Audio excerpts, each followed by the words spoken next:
بسم اللہ الرحمن الرحیم۔ میرے حضور علیہ السلام ایک مرتبہ بیت اللہ کا طواف کر رہے ہیں، تو طواف کے دوران میرے حضور ایک ایسے آدمی کو دیکھتے ہیں جو بیت اللہ کی جانب منہ کر کے تھوک رہا ہے۔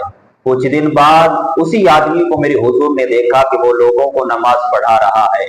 جب نماز سے فارغ ہوا تو میرے حضور فرماتے ہیں کہ آپ کی نماز نہیں ہوئی۔